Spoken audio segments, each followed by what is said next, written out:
Case number 1. Theresa Knorr, the Sacramento Torture Chamber. Sacramento, California. 1984. Behind the door of an ordinary-looking house on Bellingham Way, a nightmare was unfolding that would take nearly a decade to uncover and would become one of the most disturbing cases of child abuse and murder in American history. Theresa Knorr didn't look like a monster. To neighbors, she was just another struggling single mother trying to raise 6 children on her own. She was heavy-set, tired-looking, and kept mostly to herself. Nobody suspected that inside her home, she was systematically torturing and murdering her own daughters while forcing her sons to help her dispose of their bodies. This is the story of how a mother's paranoia, rage, and sadistic cruelty created a house of horrors that her children couldn't escape, and how 2 young women paid the ultimate price for being born to the wrong woman. Theresa Cross was born in March of 1946 in San Bernardino, California. Her childhood was marked by instability and allegations of abuse. By the time she reached adulthood, she had developed a volatile personality characterized by extreme jealousy, paranoia, and violent outbursts. She married young and had 6 children in rapid succession: Howard, Sheila, Suzanne, William, Robert, and Theresa. But Theresa Knorr was never cut out for motherhood. She saw her children not as blessings to nurture, but as burdens to control. And her daughters, particularly the pretty ones, became objects of her intense, irrational jealousy. By the early 1980s, after multiple failed marriages, Theresa was raising her children alone in Sacramento. The family moved frequently, always to rundown houses in poor neighborhoods where screams wouldn't attract too much attention. And there were screams. Lots of them. Theresa's abuse of her children started with beatings and verbal degradation, but quickly escalated into something far more sinister. She became convinced, without any evidence whatsoever, that her daughters were prostitutes and that they had been implanted with tracking devices by the government or by their fathers. This delusional belief would fuel the torture that was to come. 16-year-old Susan Knorr was beautiful, with long dark hair and delicate features. This made her a target for her mother's rage. Theresa became obsessed with the idea that Susan was dirty and evil. The abuse Susan endured is almost too horrific to describe. Theresa would force Susan to stay in a closet for days at a time with no food or water. She would beat her with wooden boards, extension cords, and her fists. She burned her repeatedly with cigarettes. She pulled out Susan's teeth with pliers because she believed they contained tracking devices. But the worst was yet to come. In June of 1984, during one of her psychotic episodes, Theresa became convinced that Susan had a monitoring device implanted in her back. She ordered her sons, Robert and William, who were teenagers at the time, to hold their sister down. Then, with no anesthesia, no medical training, and no humanity, Theresa took a knife and carved into Susan's back, trying to dig out a device that didn't exist. Susan's screams filled the house. Blood poured from the wound. Theresa didn't care. She kept cutting, kept digging, convinced she would find something. When she finally stopped, Susan's back was a mangled mess of torn flesh and exposed muscle. But Theresa didn't take her daughter to a hospital. Instead, she locked the severely wounded 16-year-old girl back in the closet and left her there to suffer. For days, Susan's wound festered and became infected. She developed a high fever. She begged for help. Theresa ignored her. When it became clear that Susan was dying from the infection, Theresa made a decision. She couldn't let anyone find out what she had done. So she decided to get rid of the evidence. Get rid of her daughter. On a summer day in 1984, Theresa ordered her sons to help her. She forced them to carry their barely conscious sister to the family car. Then she made them drive with her up into the mountains near Squaw Valley, more than 100 miles from Sacramento. When they reached a remote, wooded area, Theresa pulled out a gun. Susan, weak from infection and barely able to stand, looked at her mother. Did she beg for her life? Did she ask why? We'll never know. Theresa shot her daughter in the back. Susan Knorr, just 16 years old, fell to the ground. Theresa and her sons then doused her body with gasoline and set it on fire, burning away the evidence of months of torture. They left her remains in the woods and drove back to Sacramento as if nothing had happened. You would think this would be the end of the horror. It wasn't. It was only the beginning. Theresa's paranoia and rage now turned to her other daughter, 20-year-old Sheila. Sheila had managed to escape the house for a while, but poverty and circumstances had forced her to return home. It was a fatal mistake. Theresa became convinced that Sheila, like Susan before her, was a prostitute and had been implanted with tracking devices. The same delusional pattern was repeating itself, and Sheila knew what that meant. The abuse escalated quickly. Theresa beat Sheila regularly, often enlisting her sons to help. She burned her with cigarettes. She starved her. She locked her in a closet for days. Sheila was living the same nightmare that had killed her sister. In 1985, Theresa's paranoia reached a new level. She became convinced that Sheila had devices implanted in her wrists. So she handcuffed her daughter's hands behind her back, placed the handcuffs on so tightly that they cut into Sheila's flesh, and left them on for weeks. Sheila's wrists became infected. The handcuffs cut so deeply that bone was exposed. Still, Theresa refused to remove them or seek medical help. She told Sheila she deserved the pain for being evil. By mid-1985, Sheila's condition was critical. The infections in her wrists had spread throughout her body. She was septic and dying. And once again, Theresa decided the solution was murder. On a hot day in June of 1985, almost exactly 1 year after murdering Susan, Theresa ordered her sons to help her one more time. They forced Sheila, who could barely walk, into the family car. But this time, Theresa had a different plan. They drove to a remote area near Squaw Valley. Theresa made her sons carry Sheila, still handcuffed and infected, to a cardboard box. They placed her inside, barely conscious and unable to fight back. Then Theresa handed one of her sons a gun and ordered him to shoot his sister. When he refused, Theresa threatened him. She told him that if he didn't do it, she would kill him too. Terrified and traumatized, the teenage boy took the gun, pointed it at the box containing his dying sister, and fired. Sheila Knorr died in that box in the mountains, murdered by her own brother on their mother's orders. Her body was then set on fire and abandoned, just like Susan's had been. Theresa Knorr had now murdered 2 of her daughters. And for years, she got away with it. The case might never have been solved if not for the courage of Theresa's surviving children. In 1993, nearly a decade after the murders, one of Theresa's daughters who had survived finally went to the police. Terry Knorr, who had managed to escape her mother's house as a teenager, had been carrying the horror of what she witnessed for years. The guilt of surviving when her sisters hadn't, the trauma of watching her mother torture and kill, the fear that speaking out might put her own life at risk, all of it had weighed on her. But in 1993, Terry decided enough was enough. She walked into a police station and told detectives a story so horrific they initially didn't believe it. But as she provided details, names, dates, and locations, they realized she was telling the truth. Investigators went to the mountainous areas Terry described. And there, scattered among the trees and wilderness, they found bones. Human bones. The remains of Susan and Sheila Knorr. Theresa Knorr was arrested and charged with 2 counts of first-degree murder, along with multiple counts of torture and conspiracy. During her interrogation, she showed no remorse. She claimed her daughters had deserved what happened to them. She insisted she had been trying to save them from evil. The trial in 1993 was one of the most shocking in Sacramento County history. Prosecutors presented evidence of systematic torture, abuse, and premeditated murder. Theresa's surviving children testified against her, describing in heartbreaking detail the hell they had endured. The defense tried to argue that Theresa was mentally ill, that she couldn't tell right from wrong. But the prosecution countered that her actions showed clear planning and awareness of consequences. She had hidden the bodies, threatened her children into silence, and moved frequently to avoid detection. These were not the actions of someone unable to understand reality. The jury agreed. In October of 1993, Theresa Knorr was convicted of 2 counts of first-degree murder with special circumstances. The judge sentenced her to 2 consecutive life terms without the possibility of parole.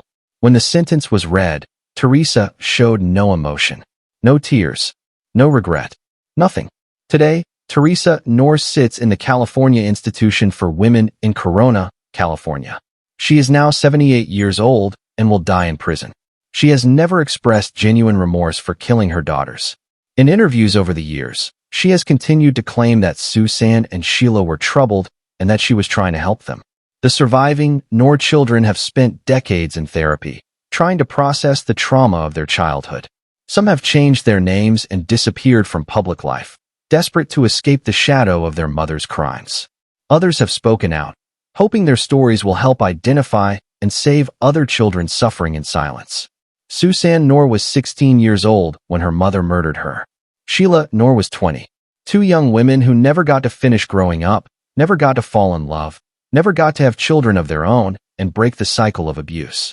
Their lives were stolen by the one person who should have protected them above all others. The Theresa Knorr case changed how California law enforcement approaches cases of parental abuse. It highlighted how children can be terrorized into silence, even after witnessing murder. It showed that the worst monsters don't always lurk in dark alleys. They sometimes tuck you into bed at night. That was case number 1.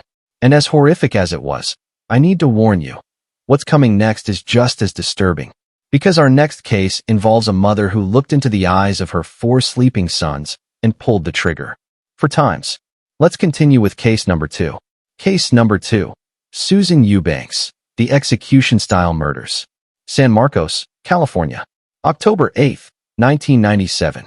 It was a quiet Wednesday evening in a modest neighborhood where families were settling in for dinner and children were finishing homework. Inside a small apartment, 4 brothers were getting ready for bed. They had no idea these would be the last moments of their lives. Their mother, 33-year-old Susan Eubanks, watched them. She had purchased a 9mm handgun earlier that day. She had loaded it carefully. And now, as her sons drifted off to sleep, she made a decision that would shock the nation and cement her place as one of California's most cold-blooded killers. She was going to murder all 4 of her children.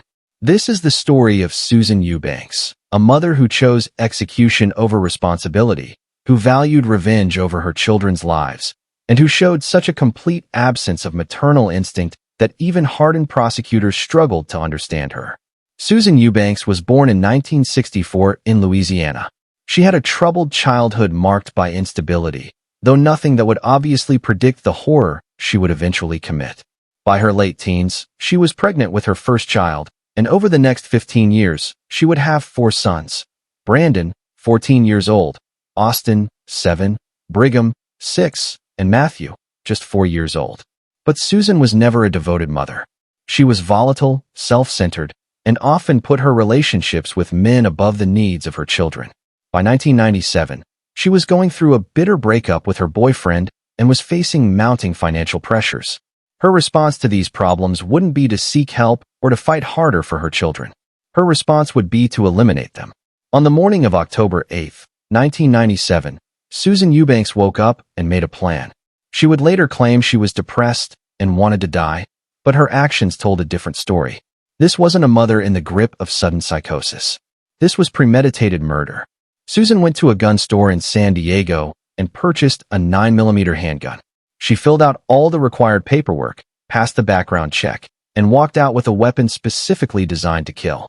She then purchased ammunition and drove back to her apartment in San Marcos. She spent the afternoon watching her children play, helping them with small tasks, acting like a normal mother on a normal day. She made them dinner. She told them to get ready for bed. She tucked them in. Brandon, the oldest at 14, was in his room. The 3 younger boys, Austin, Brigham, and Matthew, were sharing another bedroom. They were tired from a full day and fell asleep quickly. And then Susan Eubanks loaded her gun. What happens next is so calculated, so devoid of human emotion, that it defies comprehension. Susan walked into the bedroom where her 3 youngest sons were sleeping. 7-year-old Austin, 6-year-old Brigham, and 4-year-old Matthew were tucked into their beds, peaceful and unaware. Susan stood over Austin first. She raised the gun to his head and pulled the trigger. The gunshot shattered the silence of the night. Austin died instantly, but his brothers, startled awake by the blast, didn't have time to scream before Susan turned the gun on them. She shot 6-year-old Brigham in the head. Then she shot 4-year-old Matthew, the baby of the family, executing him as he lay in his bed. 3 boys, 3 bullets, 3 lives extinguished in less than a minute. But Susan wasn't finished. She walked to Brandon's room. 14-year-old Brandon, her firstborn, her oldest son, the child who had made her a mother. He had heard the gunshots. He knew something terrible was happening. Did he try to hide? Did he beg her to stop? We'll never know for certain. Susan raised the gun one more time and shot her teenage son in the head. Brandon Eubanks, 14 years old, died in his bedroom, murdered by his own mother. After killing all 4 of her children, Susan Eubanks did something that would later prove crucial to understanding her mental state. She didn't kill herself, as she would later claim was her intention. Instead, she carefully staged the scene. She called her estranged boyfriend and left a rambling message. She called emergency services and reported what she had done, speaking in a flat, emotionless voice that chilled the dispatchers who heard it. Then she sat down and waited for police to arrive. When San Diego County Sheriff's deputies arrived at the apartment, they found a scene of carnage. 4 young boys, all shot in the head, all dead in their beds. And sitting calmly in the living room was their mother, showing no signs of distress, no tears, no emotion whatsoever. One deputy later testified that Susan seemed annoyed by all the questions, as if she had done something mundane and couldn't understand why everyone was making such a big deal about it. Susan Eubanks was arrested and charged with 4 counts of first-degree murder with special circumstances. The special circumstances were crucial because they made her eligible for the death penalty. The trial began in 1998 and became one of the most closely watched cases in San Diego County history. The prosecution's case was straightforward. Susan Eubanks had committed premeditated, cold-blooded murder of her 4 defenseless children. She had purchased a gun specifically for this purpose, waited until they were asleep and vulnerable, and executed them one by one. The defense tried to argue that Susan was suffering from severe depression and that she had intended to commit suicide after killing her children to spare them from a life without her. But this argument fell apart under scrutiny. If Susan had truly wanted to die, why didn't she shoot herself after killing the boys? Why did she make phone calls and wait for police? Why did she show no emotion or remorse? The prosecution argued that this wasn't a mercy killing or a murder-suicide gone wrong. This was revenge against her ex-boyfriend, using the children as weapons to hurt him. Friends and family members testified that in the weeks before the murders, Susan had made statements about making her ex-boyfriend pay and ensuring he would never forget her. She had told one friend that she wanted him to suffer. What better way to make a father suffer than to take away his children? The jury heard recordings of Susan's confession to police. In a flat, matter-of-fact voice, she described purchasing the gun, loading it, and shooting each of her sons. She showed no emotion as she recounted aiming at Matthew's head, no tears when describing Brandon's final moments. She spoke about murdering her children the way someone might describe running errands. The most damning evidence came from the forensic analysis. The medical examiner testified that each boy had been shot at close range while lying in bed. There were no defensive wounds, no signs of struggle. They had been asleep and utterly defenseless when their mother murdered them. The prosecution also presented evidence that Susan had researched gun purchases in the days before the murders, had asked friends about where to buy firearms, and had made specific plans about timing and method. This wasn't a spontaneous act of a depressed woman. This was calculated murder. The defense called mental health experts who testified that Susan suffered from depression and possible personality disorders. But the prosecution's experts countered that while Susan may have had mental health issues, she clearly understood right from wrong and had the capacity to plan and execute the murders. After weeks of testimony, the case went to the jury. It took them less than a day to reach a verdict. Guilty on all 4 counts of first-degree murder with special circumstances. The penalty phase of the trial was equally swift. The jury had to decide, life in prison without parole or death. They chose death. In 1998, Susan Eubanks was sentenced to death by lethal injection. She was transported to California's death row at the Central California Women's Facility in Chowchilla, where she would wait for an execution date that, in California's slow-moving death penalty system, might never come. For over 2 decades, Susan Eubanks sat on death row, filing appeals and motions, trying to avoid the ultimate punishment for her crimes. She gave occasional interviews where she claimed to be remorseful, but those who heard her words noted that she always seemed more focused on her own suffering than on the lives she had taken. Then, in 2024, something significant happened. California Governor Gavin Newsom, who had instituted a moratorium on executions in the state, commuted Susan Eubanks' death sentence to life without the possibility of parole. This meant she would never be executed, but she would also never be free. The commutation sparked controversy.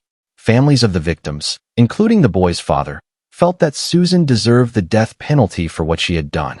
They argued that her crimes were so heinous, so premeditated, and so devoid of any mitigating factors that she represented exactly the type of offender the death penalty was designed for. But regardless of the sentence, one thing is certain: Susan Eubanks will never leave prison. She will never celebrate another birthday in freedom. She will never feel sunshine on her face without bars blocking her view. She will grow old and die behind walls, serving a punishment for crimes that can never truly be punished enough. Brandon Eubanks was 14 years old. Austin was 7. Brigham was 6. Matthew was 4. For brothers who loved playing together, who had their whole lives ahead of them, who trusted their mother to keep them safe. That trust was betrayed in the most absolute way possible. The San Marcos community was devastated by the murders.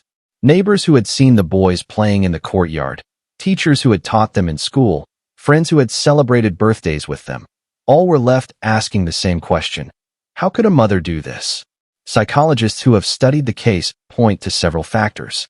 Susan's narcissistic personality traits meant she saw her children not as independent human beings, but as extensions of herself, tools to be used to achieve her goals.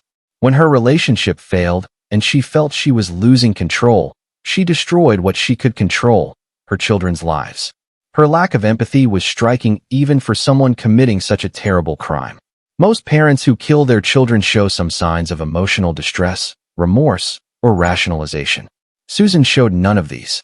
She simply acted, coldly and efficiently, as if she were completing an unpleasant task. The case changed how California approached cases of maternal filicide. It highlighted the danger of assuming that mothers are always safe caregivers, and that warning signs of violence can be subtle and easily missed. As we move to our third case, I want you to remember the names you just heard: Brandon, Austin, Brigham, and Matthew. For innocent boys whose names should be remembered long after their killer's name is forgotten. Because our next case involves another mother who killed multiple children, but this time, the method was even more horrific. She didn't use a gun. She used fire. Let's continue with case number 3, the woman who burned her daughters alive. Case number 3, Sandi Nieves, the House of Fire. Imagine being trapped in a burning house. The smoke fills your lungs, making each breath agony. The heat is unbearable, blistering your skin. You scream for help, but no one comes. You try to escape, but the doors are locked. And somewhere outside, the person who could save you, your own mother, stands and watches. This nightmare became reality for 4 young girls in Santa Clarita, California, on July 1st, 1998. And the woman who ensured they couldn't escape the flames was the same woman who had given birth to them. This is the story of Sandi Nieves, a mother who chose fire as her weapon and made certain her daughters would burn.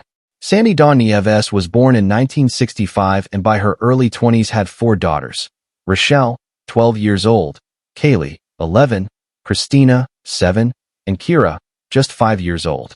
To outsiders, Sandi appeared to be a devoted single mother working hard to provide for her girls. But behind closed doors, she was battling severe mental illness, financial pressures, and a failing relationship that would soon push her over the edge. In June of 1998, Sandi was living with her 4 daughters in a house in the Saugus area of Santa Clarita, about 40 miles north of Los Angeles. She was involved in a tumultuous relationship with a man named Richard, and when he broke up with her in late June, something inside Sandi snapped.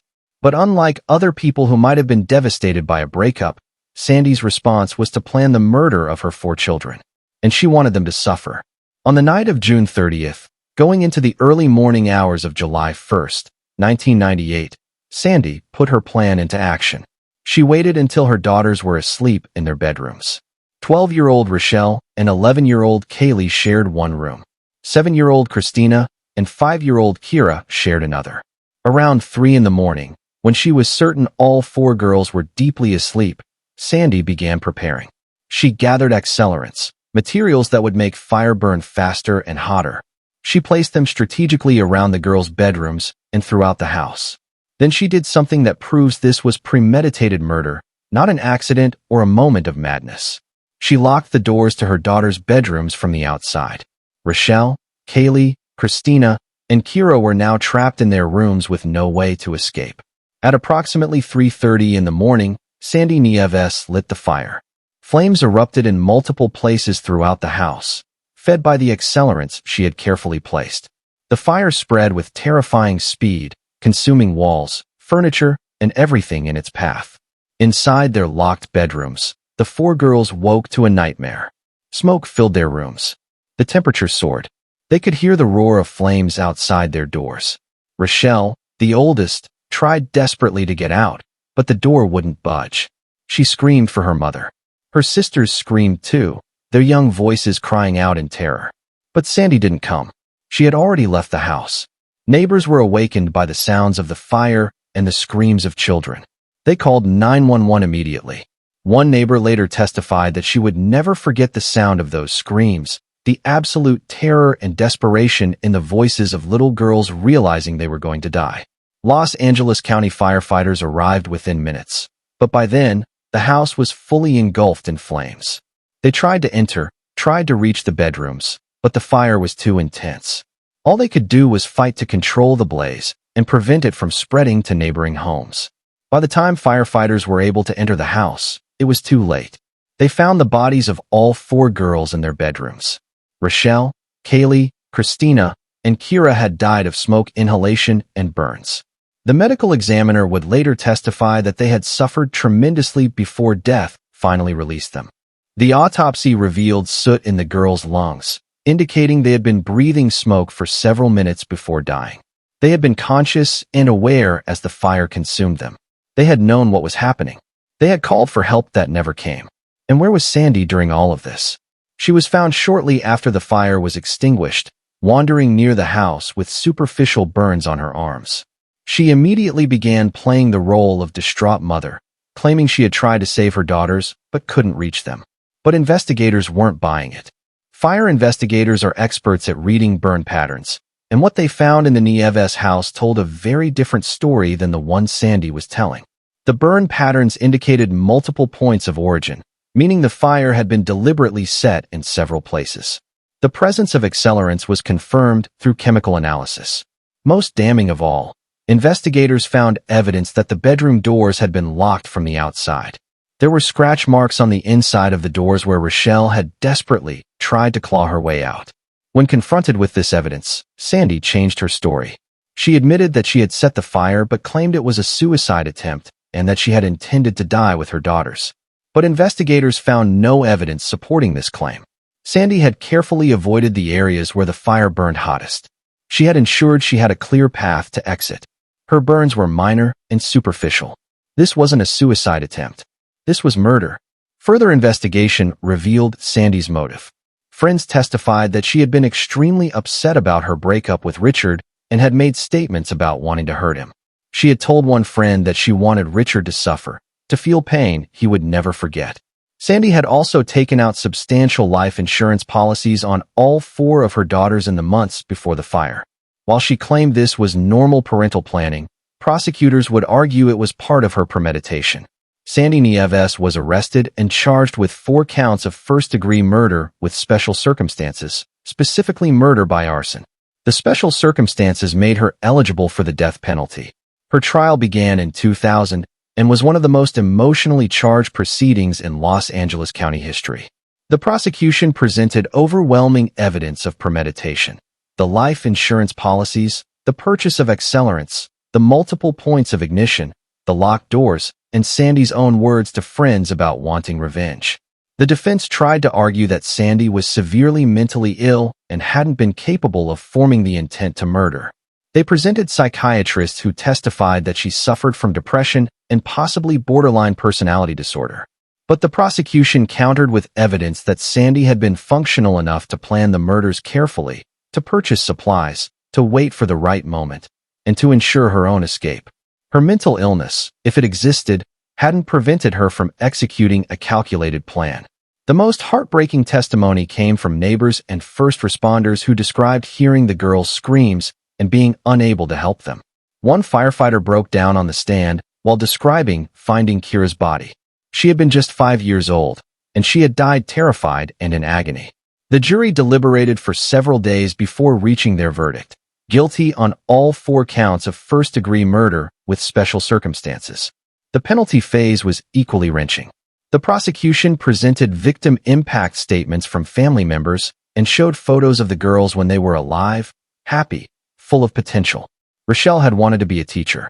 Kaylee loved animals and dreamed of becoming a veterinarian. Christina was artistic and creative. Kira was just beginning kindergarten. All of that potential, all of those dreams, had been burned away by their own mother. The jury recommended death, and the judge agreed. In 2000, Sandi Nieves was sentenced to death and sent to California's death row. For over 2 decades, Sandi sat on death row, filing appeals and claiming she had been wrongly convicted. But in 2021, a significant development occurred. An appellate court overturned her death sentence, citing issues with jury selection and the penalty phase of her trial. This didn't mean Sandi was free or even that her conviction was overturned. She was still guilty of murdering her 4 daughters. But it meant she would have to be resentenced, and the death penalty might no longer be an option. As of today, Sandi Nieves is awaiting resentencing. She will almost certainly receive life without the possibility of parole, meaning she will spend the rest of her natural life in prison. She will never be free. She will never again feel the wind on her face without bars blocking it. She will grow old and die in a cell, which is exactly what she deserves. Rochelle Nieves was 12 years old when she died. Kaylee was 11. Christina was 7. Kira was just 5. For beautiful girls who loved their mother, who trusted her to keep them safe, who went to sleep that night believing they would wake up the next morning. They never got that chance. The Nieves case sent shockwaves through California and beyond. It raised questions about how such evil could hide behind a mother's face. Neighbors reported that they had seen nothing unusual. Teachers said the girls seemed normal and well cared for. There were no reports to Child Protective Services, no red flags that might have saved their lives. This is the terrifying truth about cases like these. The monster doesn't always announce itself. Sometimes it wears the face of an ordinary parent, living in an ordinary neighborhood, until the day it decides to destroy everything. The house where the girls died was eventually demolished. The lot where it stood remains empty today, a permanent scar on the Santa Clarita landscape. Some neighbors say they can still hear echoes of that terrible night, though they know it's impossible. It's just their memories refusing to let go. As we move to our 4th case, the pattern is becoming clear. These mothers didn't snap in a moment of passion. They planned. They waited. They ensured their children couldn't escape. And then they acted with a coldness that defies human comprehension. Our next case follows this same horrifying pattern.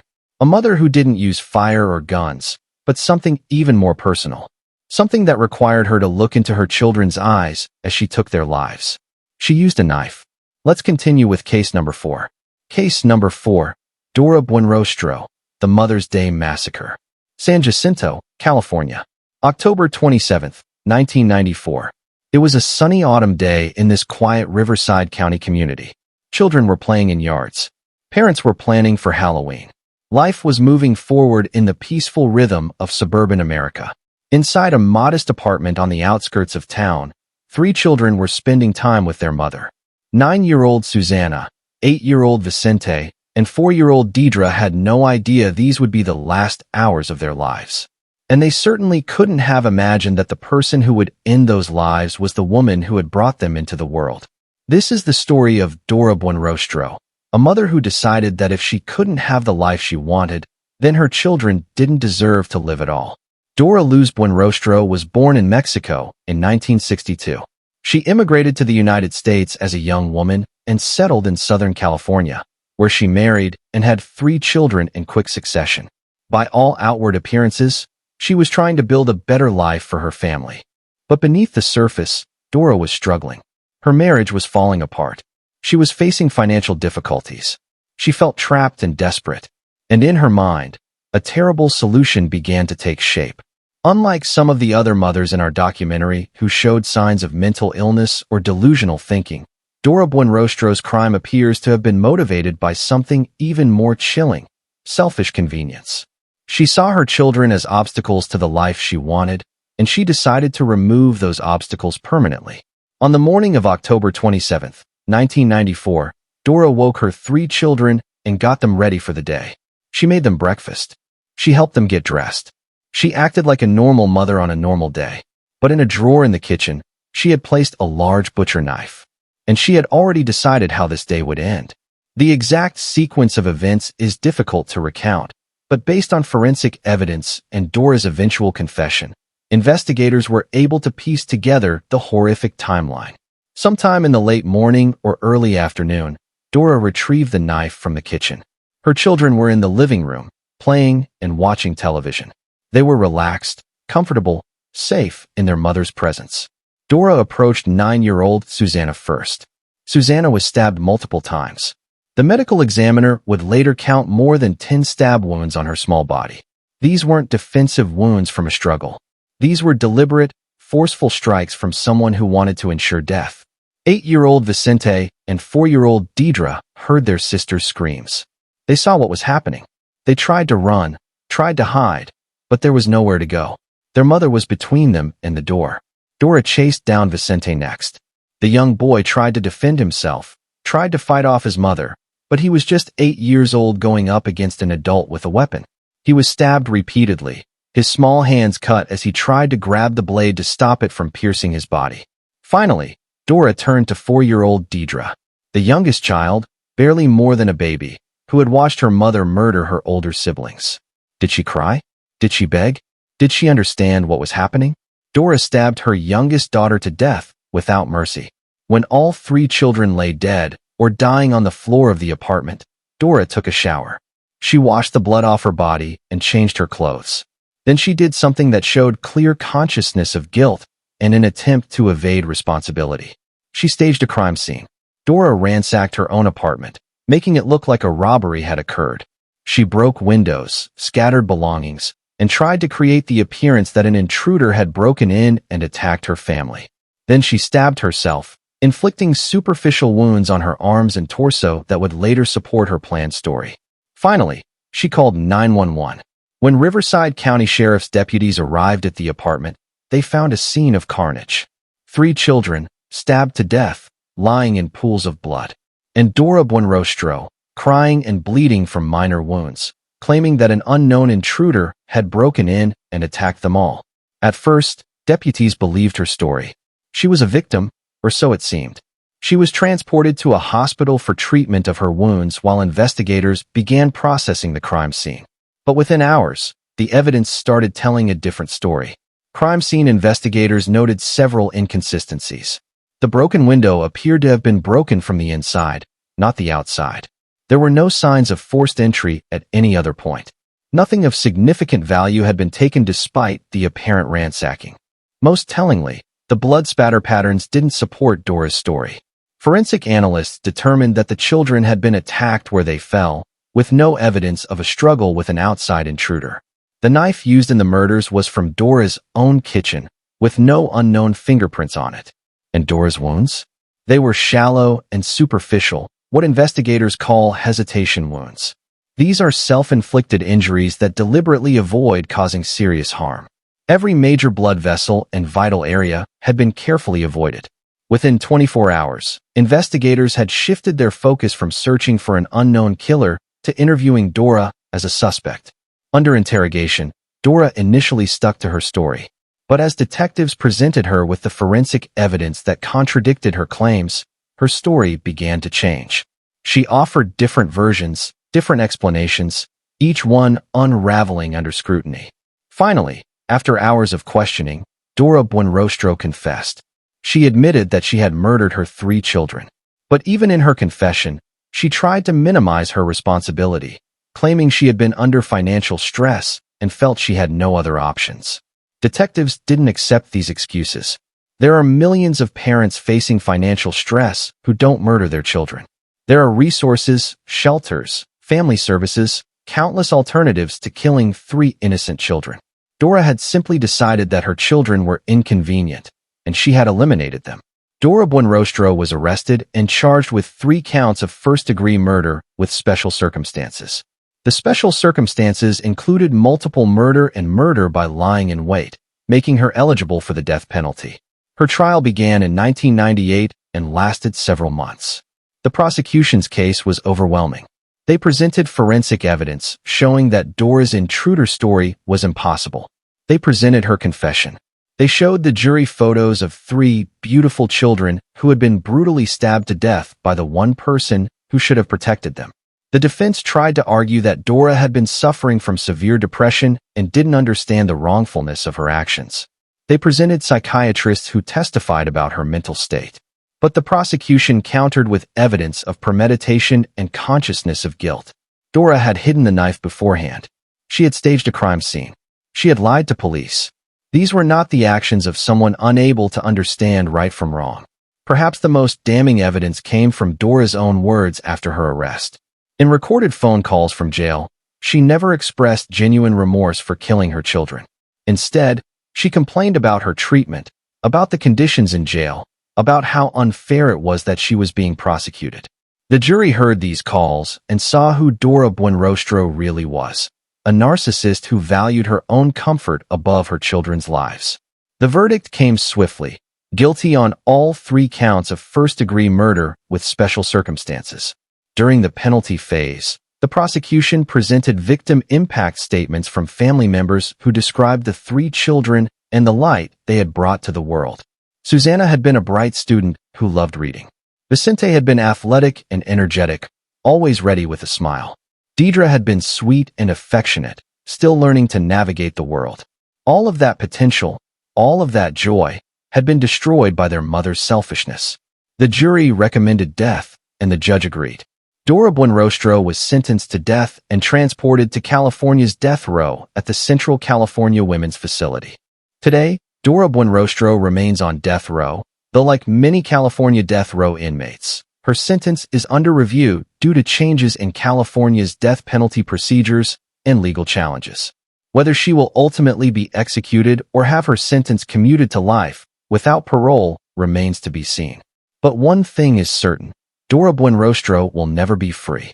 She will spend the rest of her life behind bars, surrounded by other women who committed terrible crimes, but few as cold and calculated as hers. The San Jacinto community never forgot Susana, Vicente, and Deidre. A memorial was placed near the apartment where they died, with teddy bears, flowers, and handwritten notes from neighbors who mourned children they barely knew, but whose loss touched them deeply. The case changed how California investigators approach cases where a parent claims an intruder harmed their children. The Buenrostro case is now used in training programs as an example of how to identify staged crime scenes and inconsistencies in victim statements. Susana Buenrostro was 9 years old. Vicente was 8. Deidre was 4. 3 children who deserved to grow up, to go to school, to fall in love, to have families of their own. They deserved a mother who would protect them. Instead, they got a mother who saw them as disposable. As we move to our 5th case, the horror continues. Because our next mother also used water as her weapon, drowning her 3 young sons one by one while they begged for their lives. Let's continue with case number 5. Case number 5, Socorro Caro, the bathtub drownings. Santa Rosa Valley, California. November 11th, 1999. It was a quiet Thursday evening in Ventura County. Families were settling in after dinner. Children were finishing homework, and the world was preparing for the approaching holiday season. Inside a modest home in this peaceful community, 3 young brothers were getting ready for bed. Christopher, 11 years old, Carlos, 8, and Michael, just 5, had no idea that their mother had decided this would be their last night on Earth. And they couldn't have imagined the terrifying way she had chosen to end their lives. This is the story of Socorro Caro, a mother who filled a bathtub with water and systematically drowned each of her 3 sons, holding them under the surface as they fought desperately to breathe. Socorro Coco Caro was born in Mexico and immigrated to California, where she married and had 3 sons. To neighbors and acquaintances, she seemed like a devoted mother, working hard to provide for her boys. But behind closed doors, Socorro was battling severe mental illness that would ultimately lead to one of the most disturbing crimes in Ventura County history. By late 1999, Socorro's marriage had fallen apart. She was separated from her husband and struggling to make ends meet as a single mother. Friends and family later reported that she had become increasingly paranoid and erratic in the weeks before the murders, making strange statements about religion, demons, and protecting her children from evil. But what Socorro decided to do wasn't protection. It was murder. On the evening of November 11th, 1999, Socorro told her 3 sons it was time for bed. She said they needed to take baths first. This was a normal part of their routine, something they had done hundreds of times before. The boys had no reason to be afraid. Socorro filled the bathtub with water. Then she called 11-year-old Christopher into the bathroom. What happened next is almost too horrific to describe, but it must be told so we understand the full extent of her evil. Socorro forced Christopher into the bathtub, and then, as her son looked up at her in confusion and terror, she pushed his head under the water and held it there. Christopher fought. Of course he fought. He was 11 years old, strong enough to struggle, old enough to understand he was being murdered by his own mother. His hands clawed at her arms. His body thrashed in the tub, splashing water everywhere. But Socorro was determined, and she was stronger. She held him under the water until his struggles weakened, until his movements slowed, until finally, Christopher went still. Her firstborn son had drowned in the family bathtub, murdered by the woman who had given him life. But Socorro wasn't finished. She called 8-year-old Carlos into the bathroom next. Did he see his brother's body in the tub? Did he understand what had just happened? We can only imagine the terror that must have filled his young heart. Socorro forced Carlos into the bathtub with his dead brother and pushed his head under the water. Carlos fought too, struggled to break free, to get to air, to live. But like Christopher before him, he couldn't overcome his mother's grip. Socorro held 8-year-old Carlos under the water until he drowned, his small body going limp in the tub next to his brother's. 2 sons dead, but Socorro still had one more. 5-year-old Michael was the baby of the family. He was small, vulnerable, still very much a little boy who needed his mother for everything. When Socorro called him into the bathroom, he came willingly, trusting her completely. Michael was forced into the bathtub with his 2 dead brothers. Imagine the horror of that moment, a 5-year-old child seeing his siblings dead in the water, knowing what was about to happen to him. Socorro pushed Michael's head under the water. The little boy fought with everything he had, but he was just 5 years old. His struggles were brief. Within minutes, Michael Caro had drowned, joining his brothers in death.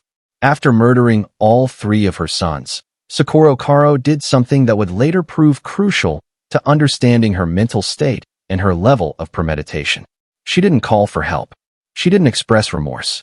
Instead, she calmly left the house, leaving the 3 bodies in the bathtub, and drove herself to a police station. At approximately 9:30 that evening, Socorro walked into the Camarillo Police Department and told the officer at the front desk that she had killed her children. She was calm, collected, and showed no visible signs of distress. It was as if she had completed an unpleasant chore and was simply reporting it. Officers were immediately dispatched to Socorro's home. What they found in the bathroom would haunt them for the rest of their careers. 3 young boys, all dead, all in the same bathtub, all victims of drowning at their mother's hands. The medical examiner later confirmed that each boy had died from drowning and that they had been alive when placed in the water. They had drowned slowly and terribly, fully conscious of what was happening to them. Socorro Caro was arrested and charged with 3 counts of first-degree murder with special circumstances. The investigation revealed a complex picture of Socorro's mental state in the days and weeks leading up to the murders. She had told several people that she was hearing voices telling her to protect her children from evil. She had made statements about demons and about her sons being in danger from supernatural forces. This led to a lengthy legal battle over whether Socorro was mentally competent to stand trial. Defense attorneys argued that she was severely mentally ill and couldn't understand the proceedings against her. Prosecutors countered that while Socorro may have had mental illness, she had known what she was doing and had understood that it was wrong, evidenced by her decision to turn herself into police immediately afterward. After multiple evaluations and competency hearings, Socorro was eventually found competent to stand trial. Her trial began in 2000 and became one of the most emotionally devastating proceedings in Ventura County history. The prosecution presented evidence that while Socorro may have been experiencing delusions, she had planned the murders. She had filled the bathtub intentionally. She had drowned each child separately, which showed she had time to stop after the first death, or the second, but chose to continue. She had then calmly turned herself in, showing she understood she had done something that would lead to arrest. The defense argued that Socorro was in the grip of severe mental illness, possibly postpartum psychosis that had gone untreated for years, combined with depression and possible schizophrenia. They presented expert testimony that Socorro genuinely believed she was saving her children from something worse than death. But the prosecution's response was powerful. Even if Socorro believed she was helping her children, she knew that drowning them would kill them. She knew society viewed this as wrong. She knew she would be arrested. That showed she understood right from wrong, which meant she was legally sane.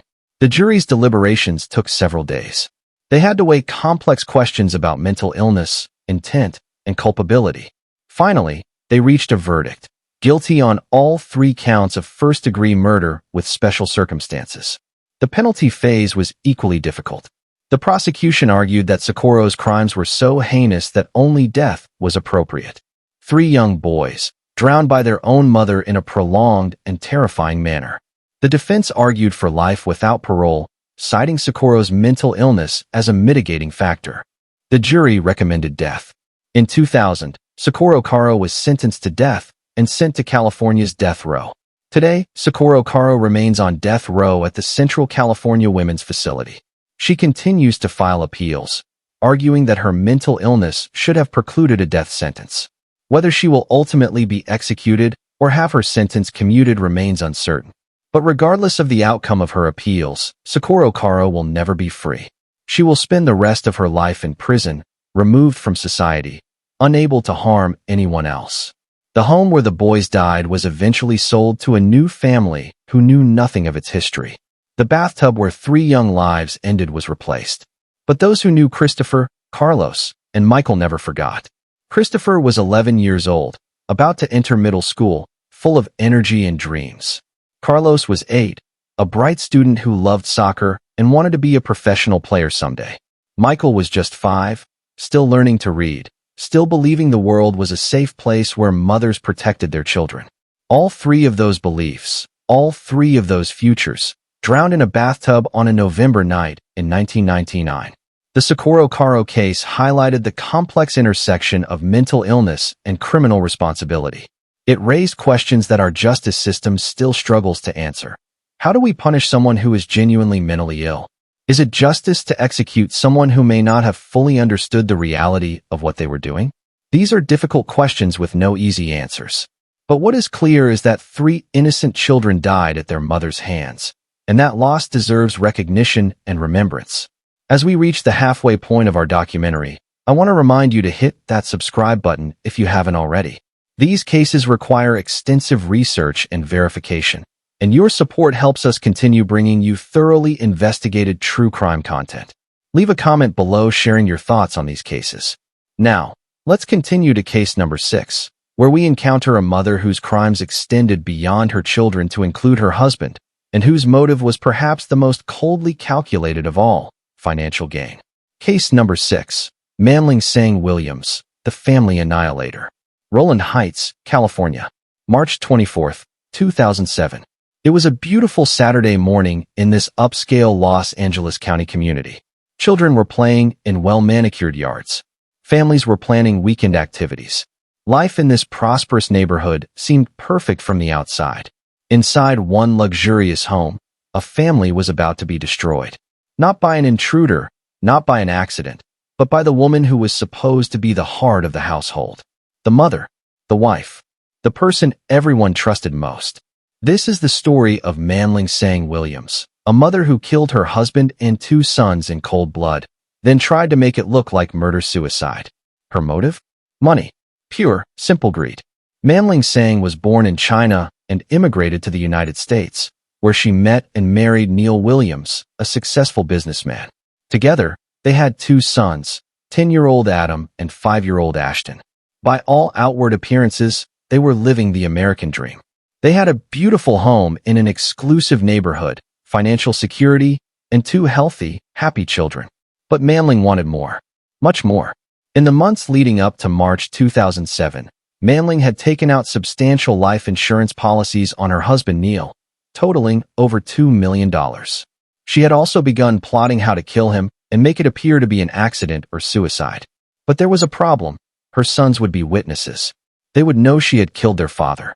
So Manling made a decision that places her among the most evil mothers in California history. She would kill her children too.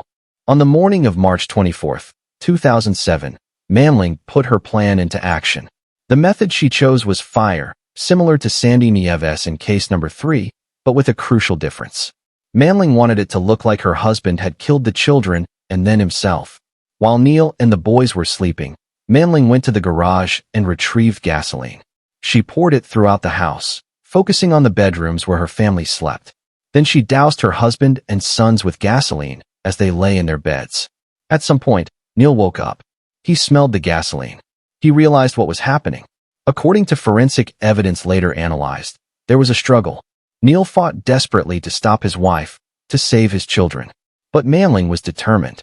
At some point during the struggle, she used a blunt object to strike Neil in the head, incapacitating him. Then she set the house on fire. The flames spread quickly, fed by the gasoline Manling had poured throughout the house.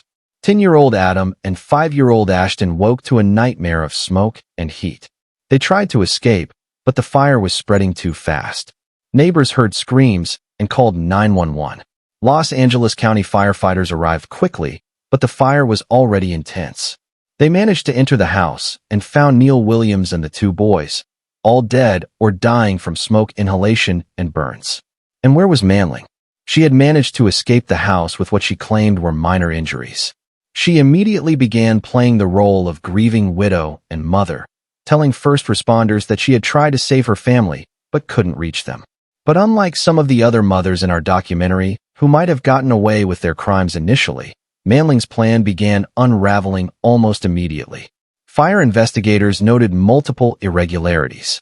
The burn patterns indicated the fire had been deliberately set, with accelerants used in multiple locations. Despite the intensity of the fire, Manling had managed to escape with only superficial injuries, while her husband and children had died. Most suspicious was the evidence of blunt force trauma to Neil's head. This injury had occurred before the fire started. If Neil had killed the children and then committed suicide as Manling claimed, why would he have a head injury? Detectives began digging into Manling's background and finances. What they discovered pointed directly to motive. The life insurance policies, totaling over $2 million, that Manling had recently taken out on Neil. She hadn't insured the children because that would have seemed too suspicious, but she had made sure Neil was worth more dead than alive. Neighbors were interviewed and revealed that Manling and Neil's marriage had been troubled. There had been arguments about money. Manling had made comments about wanting a different life. She had researched divorce but seemed concerned about losing her standard of living. Most damning of all, investigators found evidence that Manling had researched how to stage a murder-suicide scene in the weeks before the fire. Her computer search history included queries about how to make fires look accidental and how to collect life insurance after a spouse's death. Within 72 hours of the fire, Manling Tsang Williams was arrested and charged with 3 counts of first-degree murder with special circumstances: murder for financial gain, multiple murders, and murder by arson. Manling's trial began in 2009 and lasted several months. The prosecution's case was methodical and devastating. They presented forensic evidence showing the fire was deliberately set. They presented financial records showing motive. They presented computer evidence showing premeditation. Perhaps most powerful was the timeline they constructed. It showed that Manling had been planning this for months, carefully setting up the insurance policies, researching methods, waiting for the right opportunity. This wasn't a crime of passion or mental illness. This was calculated murder for profit. The defense tried to argue that the fire had been an accident and that Manling had nothing to do with it. They suggested that Neil might have set the fire himself. But this theory fell apart under the weight of evidence. The prosecution presented expert testimony about the blunt force trauma to Neil's head. It had occurred before the fire started, and the angle and force of the blow indicated it had been delivered by someone else, not self-inflicted. They also presented testimony about Manling's behavior after the fire. While she had played the grieving widow in public, recordings of her conversations in jail showed a different person. She complained about the quality of food in jail. She worried about her appearance. She discussed trying to access Neil's bank accounts. What she didn't do was express genuine grief for her dead children or husband. The trial also revealed the horrific details of how Adam and Ashton had died. The medical examiner testified that both boys had been alive when the fire started. They had inhaled smoke and suffered burns before succumbing. Adam, the older boy, had tried to protect his younger brother, his body found shielding Ashton's. 10-year-old Adam had tried to save his 5-year-old brother from the fire their mother had set. Let that sink in. A child trying to protect another child from their own mother's murderous plan. The jury heard all of this evidence and deliberated for less than 2 days.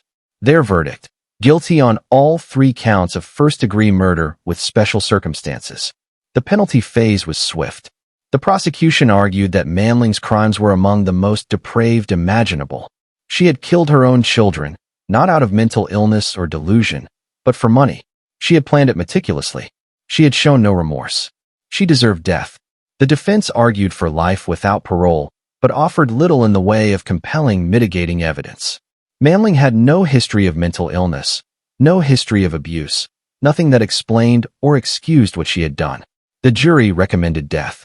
In 2009, Manling Tsang Williams was sentenced to death and sent to California's death row. Today, Manling remains on death row at the Central California Women's Facility. She continues to maintain her innocence, claiming she was wrongly convicted. She has filed numerous appeals, all of which have been denied. The house where Neil, Adam, and Ashton died was eventually rebuilt and sold. A new family lives there now, unaware of the horror that occurred on that property. The Rowland Heights community was shaken by the murders. This was supposed to be a safe, prosperous neighborhood where nothing bad happened.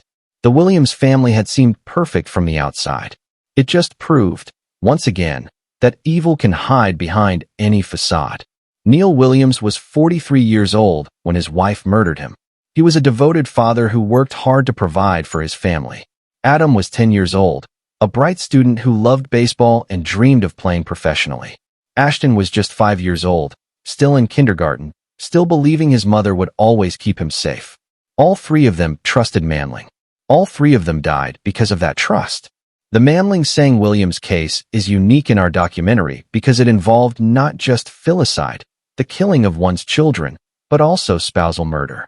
It shows that maternal evil can extend beyond children to encompass anyone who stands in the way of what these women want.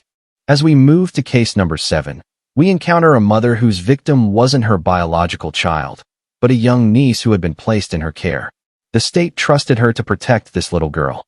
That trust was horrifically misplaced. Let's continue with case number 7. Case number 7.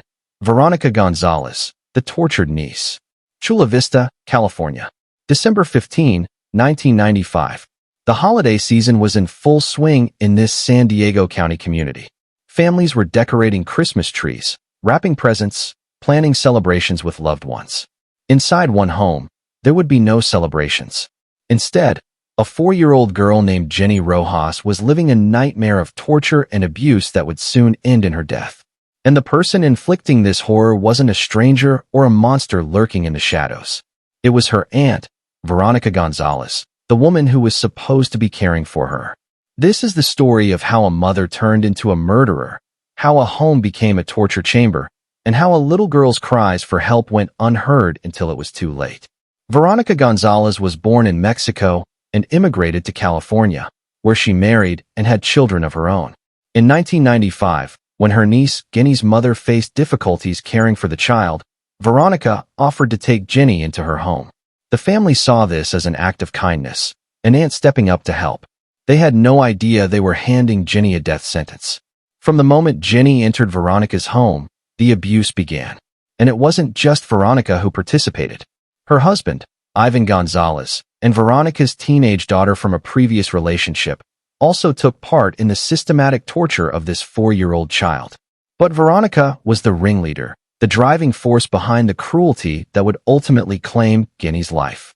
The abuse Jenny suffered is almost incomprehensible in its cruelty.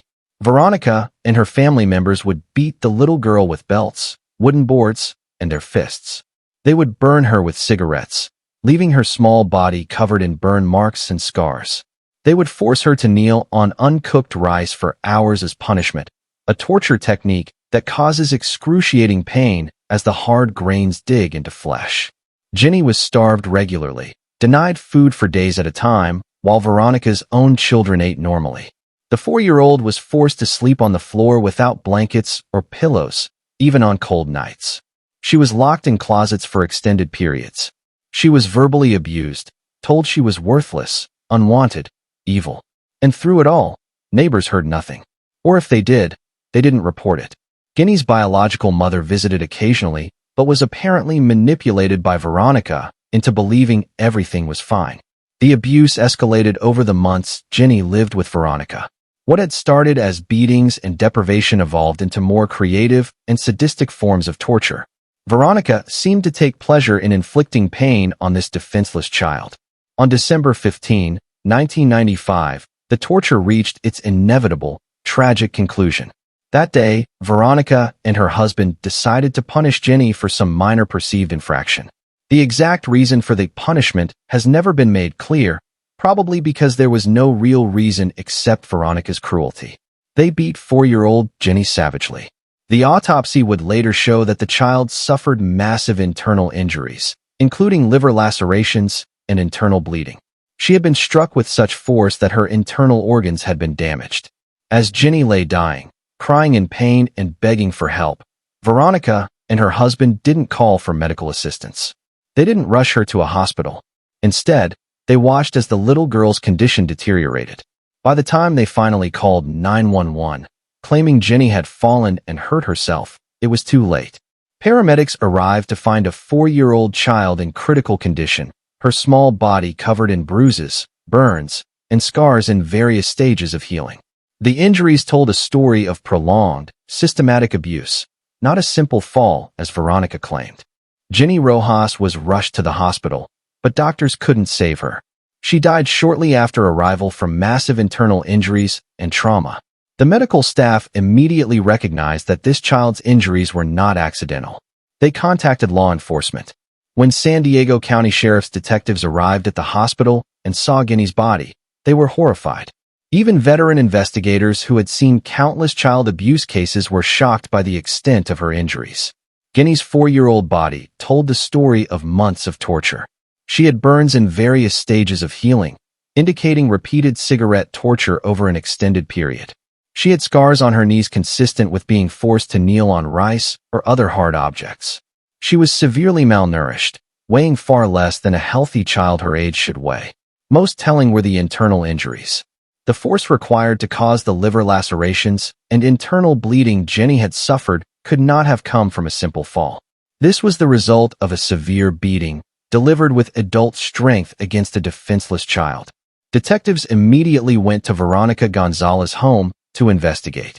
What they found there provided even more evidence of the horror Ginny had endured. In the closet where Ginny had been forced to sleep, they found no bedding, no comfort items, nothing a child would need. It was a prison cell, not a bedroom.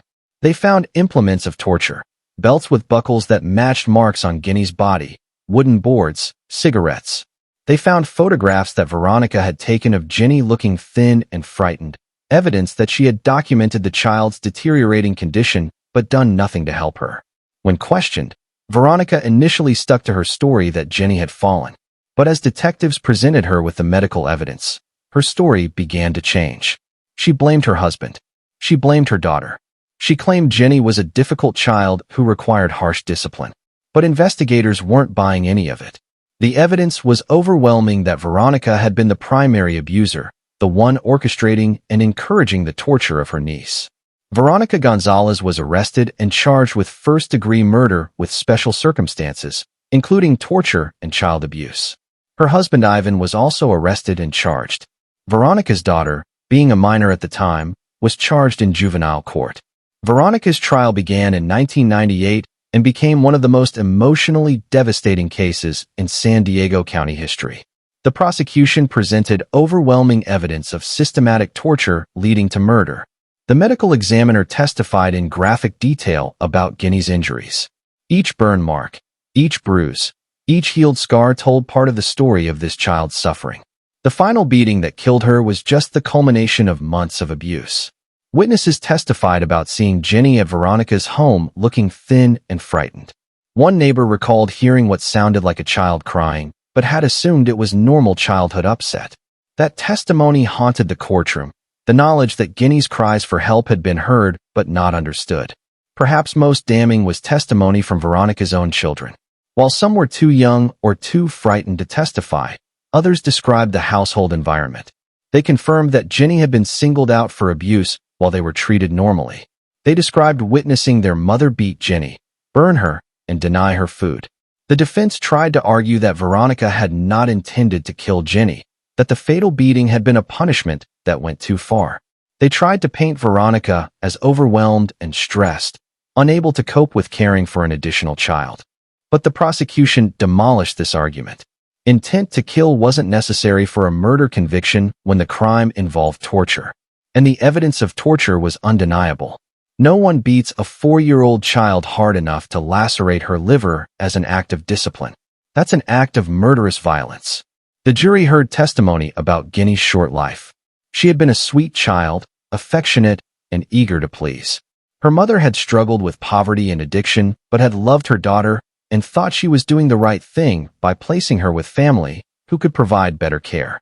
Instead, she had unknowingly sentenced her daughter to months of torture ending in death.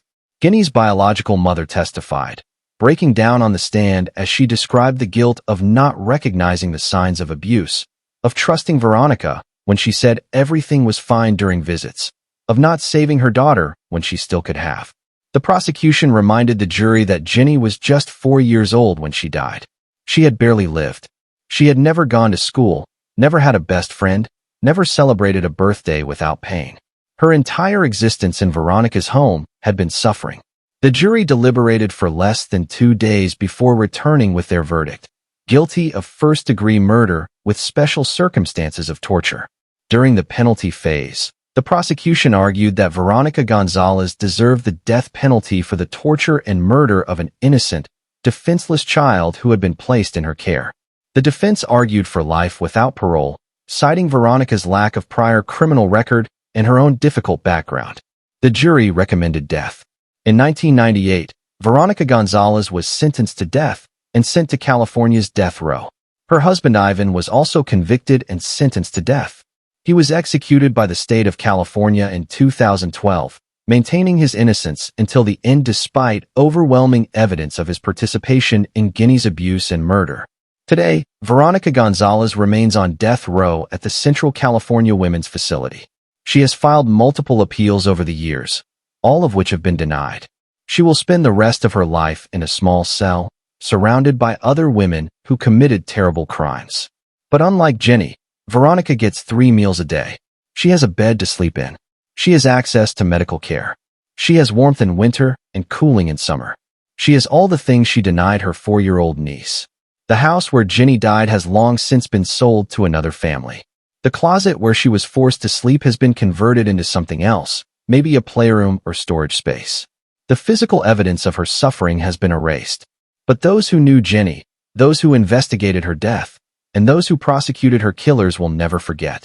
The photographs of her tiny body covered in injuries, the autopsy reports detailing the extent of her torture, the testimony describing her final moments, all of it remains in court records as a permanent testament to her suffering and Veronica's evil. Ginny Rojas was 4 years old. She loved dolls and stuffed animals. She liked to sing, even when she had nothing to sing about. She was a child who deserved love, protection, and the chance to grow up. Instead, she got a monster who wore the mask of a caring aunt. The Veronica Gonzales case highlighted the vulnerability of children placed with extended family members. It showed that evil doesn't only come from strangers, but sometimes from those who claim to love us. It led to reforms in how California monitors children placed in kinship care, though many argue those reforms came too late for children like Ginny. As we move to case number 8, we encounter another mother whose crimes were shockingly recent, occurring in 2014. This case is still fresh in the memories of investigators and the community. It involves a mother who killed 3 of her daughters, all under 3 years old, in a single afternoon of incomprehensible violence. Let's continue with case number 8. Case number 8. Carol A.N. Coronado, the Torrance tragedy. Torrance, California. May 20th, 2014. It was a beautiful spring afternoon in this Los Angeles County city. The sun was shining. Neighbors were working in their yards. Children were playing outside, their laughter filling the air. Inside one home, that laughter was about to be silenced forever. 3 little girls, 2 years old, 16 months old, and just 2 months old, were about to experience the ultimate betrayal. Their mother, 30-year-old Carol in Coronado, was about to take their lives in a brutal attack that would shock the nation. This is the story of a crime so recent that the wounds haven't fully healed, a tragedy so profound that a community still struggles to understand it, and a mother whose actions on one afternoon destroyed multiple families and left scars that will never fully fade. Carol in Coronado seemed to have everything. She was married to her high school sweetheart, Rudy Coronado. They had 3 beautiful daughters, 2-year-old Sophia, 16-month-old Yasmin, and 2-month-old Xenia. They lived in a nice neighborhood with supportive family nearby. But beneath the surface, Carol was struggling. She had shown signs of postpartum depression after the birth of Xenia, her youngest daughter. Family members later reported that she seemed overwhelmed, exhausted, and increasingly disconnected from reality in the weeks before the murders. But postpartum depression, even severe postpartum psychosis, doesn't excuse what Carol did. Thousands of women struggle with these conditions and don't murder their children. What Carol did on May 20th went beyond mental illness into pure evil. On the afternoon of May 20th, 2014, Carol's mother-in-law, Julia Coronado, was at Carol's home helping with the children. This was a regular occurrence, family members helping out with the babies while Carol tried to cope with being a new mother of 3. At some point in the early afternoon, Julia went outside to tend to the family's chickens in the backyard. It was a routine task that would normally take just a few minutes. But while she was outside, Carol made a decision that would change everything. She went to the kitchen and retrieved a knife. A large butcher knife meant for cutting meat, not for what Carol was about to use it for. Carol then went to where her 3 daughters were. 2-year-old Sophia, 16-month-old Yasmin, and 2-month-old Xenia. 3 innocent little girls who loved their mother completely, who trusted her absolutely, who had no idea what was about to happen. What happened next is almost too horrific to describe, but it must be told.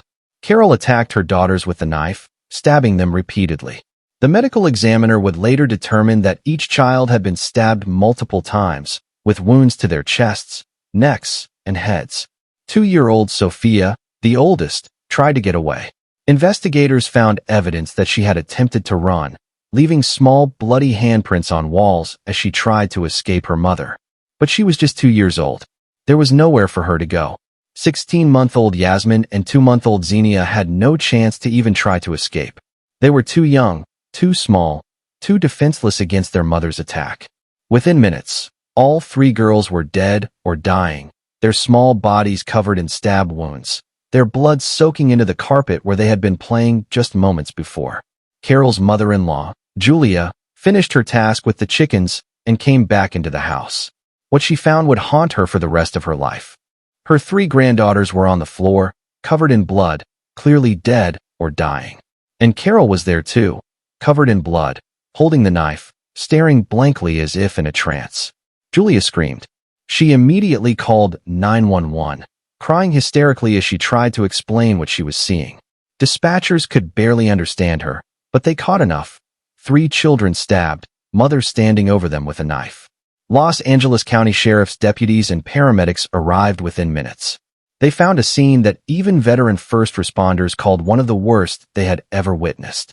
3 little girls, all under 3 years old, all victims of multiple stab wounds, all dead. And Carol in Coronado, still holding the bloody knife, offered no resistance when deputies took it from her hands and placed her in handcuffs. The investigation into what had happened was straightforward in terms of facts. Carol had clearly killed her 3 daughters. There was no question about that. The knife was in her hand. Her fingerprints were on the weapon. Her DNA was mixed with her daughter's blood on her clothes. But the question everyone asked was, why? What could possibly drive a mother to stab her 3 young daughters to death? The answer, or at least the attempt at an answer, came from psychiatric evaluations. Multiple mental health experts examined Carol and concluded that she had been suffering from severe postpartum psychosis at the time of the murders. Postpartum psychosis is a rare but serious mental illness that can occur after childbirth. Women experiencing it may have delusions, hallucinations, paranoia, and severely impaired judgment. In the most severe cases, it can lead to thoughts of harming oneself or one's children. Carol's attorneys would later argue that she had been in the grip of this psychosis when she killed her daughters, that she hadn't understood what she was doing, that she had been operating under delusions that her daughters were in danger and needed to be saved by death. But the prosecution would counter that even if Carol had been experiencing psychosis, the evidence showed she knew what she was doing was wrong. After killing her daughters, she hadn't called for help herself. She had simply waited, as if she knew she had done something that would lead to consequences. Carol in Coronado was charged with 3 counts of first-degree murder. The case went to trial in 2015, and it became a focal point for debates about postpartum mental illness, maternal responsibility, and where the line is between mental illness and criminal culpability. The prosecution presented a straightforward case. Carol had deliberately taken a knife, had attacked her 3 defenseless daughters, and had killed them all. The number of stab wounds, the fact that she had attacked all 3 girls separately, showed this wasn't a momentary snap, but a sustained attack. They acknowledged that Carol might have been mentally ill, but they argued she had still known what she was doing. She had chosen a weapon. She had used it with enough force to kill. She had not harmed herself, showing she had some level of control and awareness. The defense presented extensive testimony from mental health experts who described Carol's deteriorating mental state in the weeks after Xenia's birth. She had stopped sleeping. She had made strange comments about religious visions. She had talked about protecting her children from evil in the world. Her family testified that they had noticed changes in her behavior, but hadn't realized how serious it was. In hindsight, the warning signs had been there, but no one had recognized them as signs of impending violence. The most heartbreaking testimony came from Rudy Coronado, Carol's husband and the father of the 3 murdered girls. He described the wife he had known, the loving mother she had been to their daughters before the postpartum issues began. He described coming home that day to find his entire family destroyed. Rudy faced an impossible position. The woman he loved had killed the children they had created together. He testified that he still loved Carol, that he believed she had been sick and not in control of her actions.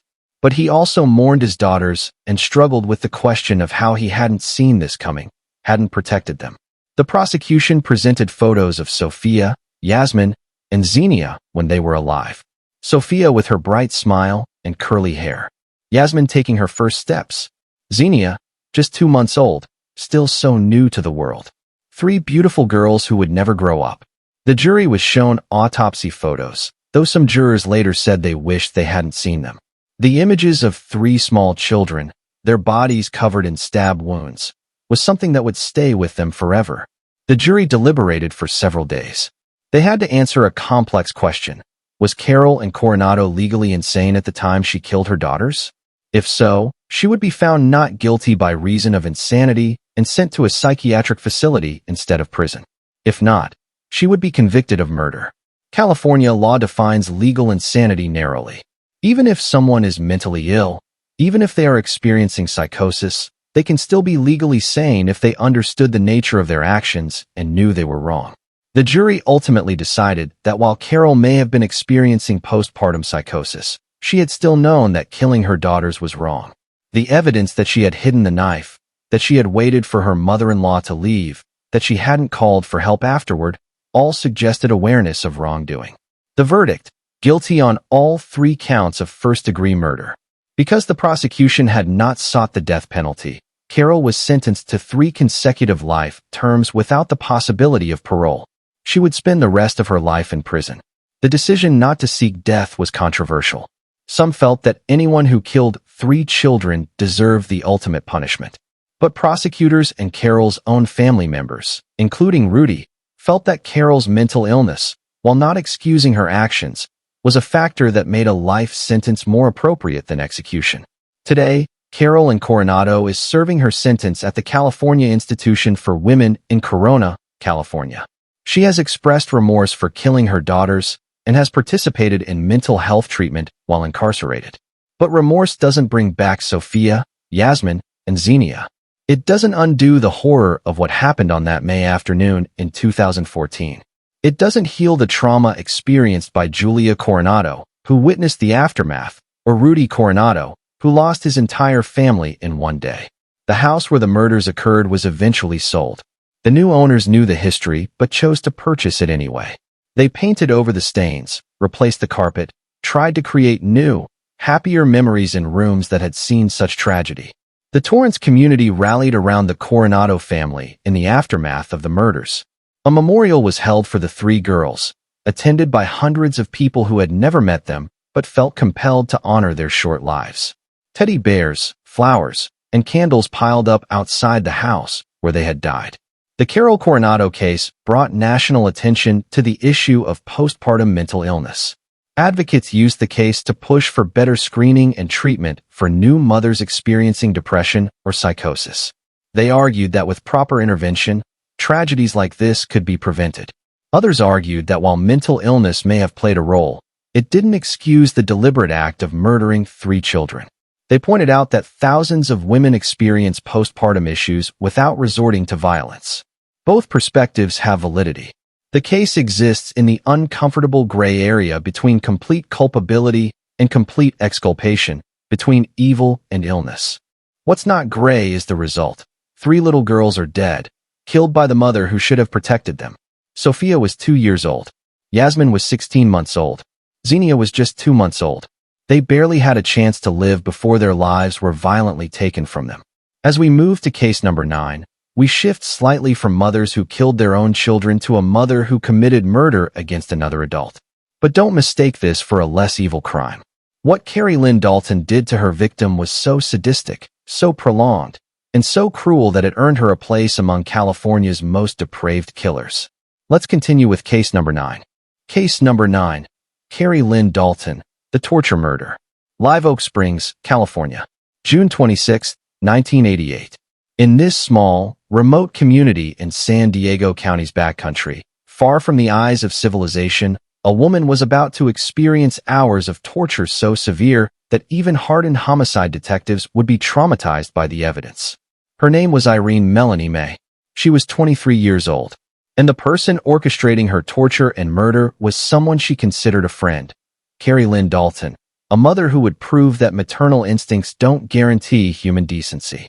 This is the story of one of the most brutal murders in San Diego County history, a crime so sadistic that it defies comprehension, committed by a woman who showed no more empathy for her victim than she would for an insect. Kerry Lynn Dalton was born in 1960 and by her late 20s was living in the Live Oak Springs area with her boyfriend and her young daughter. To those who knew her casually, she seemed like a typical woman trying to get by in a rural area. But Kerry had a dark side that few people saw. She was manipulative, controlling, and capable of sudden, extreme violence when she felt crossed or challenged. In June of 1988, Kerry became convinced that her friend Irene May had stolen money from her. Whether this was true or just Kerry's paranoid accusation has never been definitively established. What is certain is that Kerry decided Irene deserved to be punished severely. On June 26, 1988, Kerry lured Irene to a remote area under the pretense of talking things out. But Kerry had no intention of talking. She had assembled a group of people, including her boyfriend, to help her exact revenge. What followed was approximately 18 hours of systematic torture that would result in Irene's death. The details of what was done to Irene May are almost too horrific to recount, but they must be told to understand the full extent of Kerry's depravity.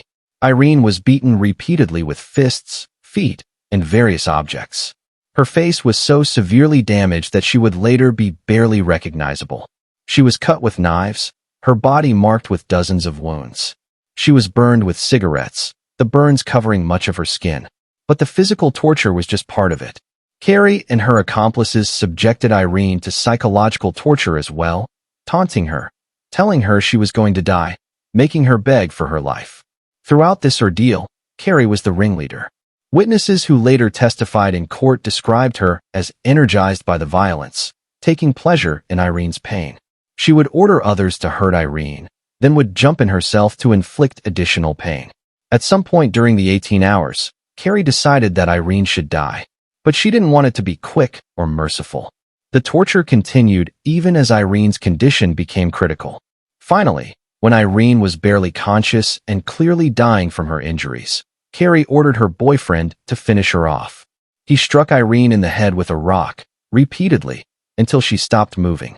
Irene Louise May died in the dirt of the San Diego backcountry, tortured to death over 18 hours by people she had considered friends.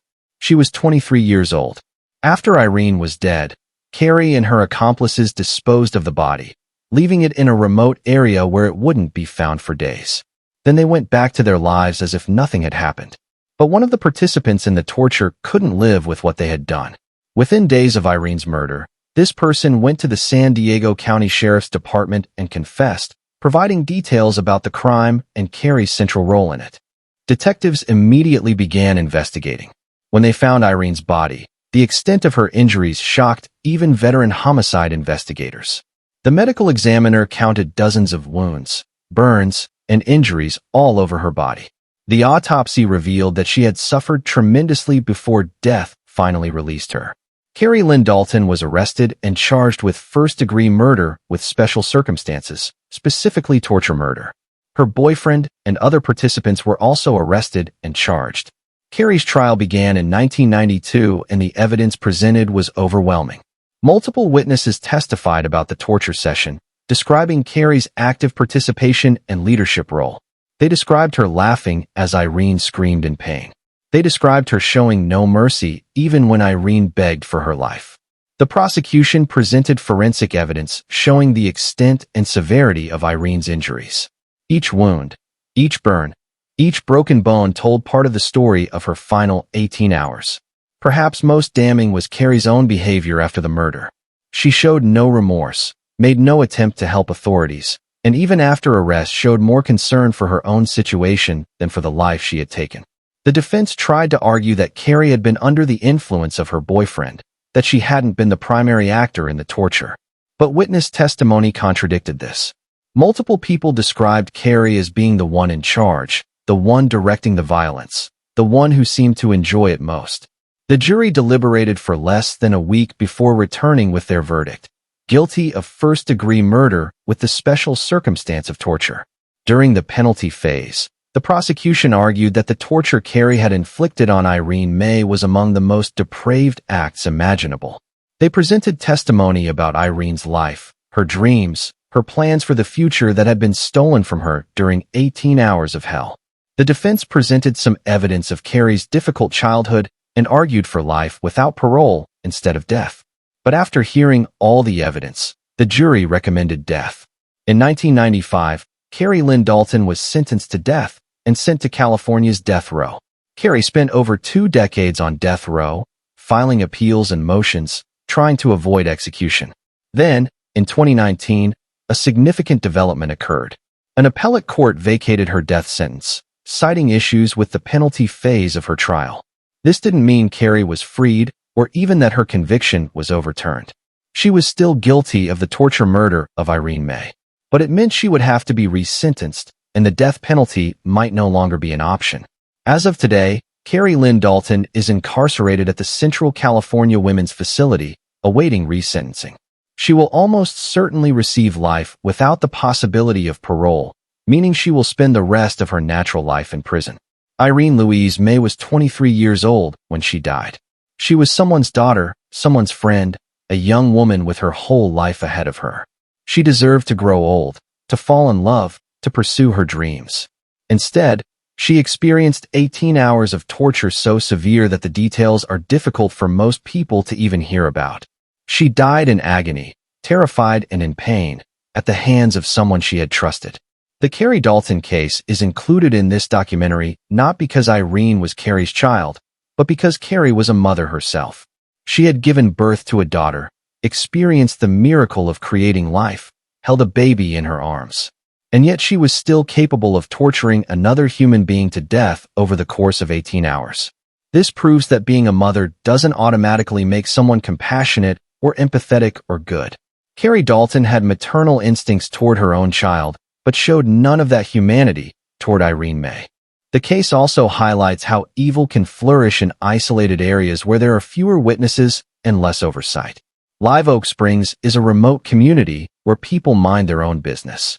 Irene's screams during her torture probably weren't heard by anyone except her attackers. There was no one to call for help, no one to intervene. As we reach our final case, number 10, we return to where we almost started, a mother whose crimes involved not just murder, but a calculated killing spree that terrorized Southern California. This is the story of a woman who became California's first female death row inmate in the modern era, a mother who abandoned her own child to go on a rampage with her boyfriend that would leave multiple young women dead. Let's conclude with case number 10. Case number 10. Cynthia Kaufman, the Interstate Killer. November 1986. Across Southern California, young women were going about their daily lives, working at jobs, running errands, pursuing their dreams. They had no way of knowing that a predatory team was hunting them, a man and woman working together to kidnap, torture, and murder. The man was James Gregory Marlowe, a violent psychopath with a hatred of women. But he didn't work alone. His partner, the woman who helped him select victims, lure them to their deaths, and dispose of their bodies, was Cynthia Lynn Kaufman, a mother who had abandoned her own child to join a killing spree. This is the story of California's first woman sentenced to death in the modern era, a killer who proved that female murderers can be just as cold, just as calculating, and just as evil as their male counterparts. Cynthia Lynn Kaufman was born in 1962 in St. Louis, Missouri. Her early life was marked by instability and dysfunction, but nothing that would obviously predict the monster she would become. By her early 20s, Cynthia had become a mother herself, giving birth to a son. But motherhood didn't provide her with purpose or stability. Instead, it seemed to be something she wanted to escape. In 1986, Cynthia was living in Fresno, California, working odd jobs, and drifting through life. Then she met James Marlowe at a bar, and everything changed. Marlowe was charismatic, dangerous, and appealing to Cynthia in ways that should have terrified her, but instead attracted her. Marlowe had a violent criminal history and openly expressed hatred toward women. He fantasized about kidnapping, raping, and murdering young women. For most people, these would be signs to run as far and fast as possible. For Cynthia, it was the beginning of a twisted romance. Within weeks of meeting, Cynthia made a choice that would seal her fate and doom multiple innocent women.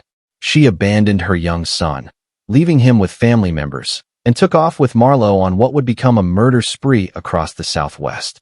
The couple's first known victim was Karina Del Novus, a 20-year-old newlywed from Redlands, California. Karina had just married the love of her life and was working at a dry cleaning business to help support them while her husband finished school. On November 2nd, 1986, Cynthia and Marlowe entered the dry cleaning business where Karina worked. They weren't there for dry cleaning. They were there to hunt. Using a ruse, with Cynthia playing the role of friendly customer to lower Karina's guard, they lured the young woman away from the business. Once they had her isolated, the true horror began. Karina was forced into their vehicle and driven to a remote desert location. There, she was sexually assaulted by Marlowe while Cynthia watched and assisted. Then Karina was strangled with her own shoelaces and left dead in the wilderness. Her body wouldn't be discovered for weeks. By then, Cynthia and Marlowe had already claimed their next victim. 11 days later, on November 13th, the couple struck again. Their victim was 21-year-old Lynell Murray, a college student who had recently gotten engaged to her high school sweetheart. Lynell was full of life, studying business administration, planning her wedding, dreaming about her future. Lynell was kidnapped from a parking lot in Huntington Beach in Orange County. Witnesses later reported seeing a man and woman approach her, with the woman doing most of the talking. Lynell, seeing another woman, probably felt safe. She had no idea she was being lured into a trap. Like Karina before her, Lynell was taken to a remote location, sexually assaulted, and strangled to death. Her body was found in Big Tujunga Canyon in Los Angeles County, left in the wilderness like discarded trash. But Cynthia and Marlowe weren't finished. Their third victim was 20-year-old Sandra K. Bailey from Bullhead City, Arizona. On November 20th, Sandra was working at a convenience store when the couple entered. Again, Cynthia played her role perfectly, appearing friendly and harmless while Marlowe positioned himself to cut off escape. Sandra was abducted, assaulted, and murdered, her body left near the California-Arizona border. 3 women dead in less than 3 weeks, and the killing couple showed no signs of stopping. The fourth and final victim was 30-year-old Laura Hedick, a mother herself. Laura was working at a convenience store in Thousand Palms, California, trying to support her own children, when Cynthia and Marlowe entered on November 30th. Laura was kidnapped, sexually assaulted, and strangled. Her body was found in the desert near Blythe, California. Unlike the earlier victims, Laura had a young child waiting at home for a mother who would never return. For women, for lives destroyed, for families shattered, all in the span of less than 1 month. And through it all, Cynthia Kaufman was an active, willing, enthusiastic participant. Law enforcement agencies across Southern California and Arizona were working frantically to find the killers. The pattern was clear. Young women working in retail or service jobs were being targeted, abducted, and murdered. But who was doing it? The break in the case came in December of 1986 when Cynthia and Marlo were arrested in Kentucky during a routine traffic stop. Something about their behavior made the officers suspicious, and a search of their vehicle revealed evidence linking them to the California murders. Both were extradited back to California to face justice. During the investigation, the full extent of Cynthia's involvement became horrifyingly clear. This wasn't a case of a woman being coerced or controlled by a dominant male partner, a defense that has been used successfully in some cases. Cynthia had been an equal partner in the murders.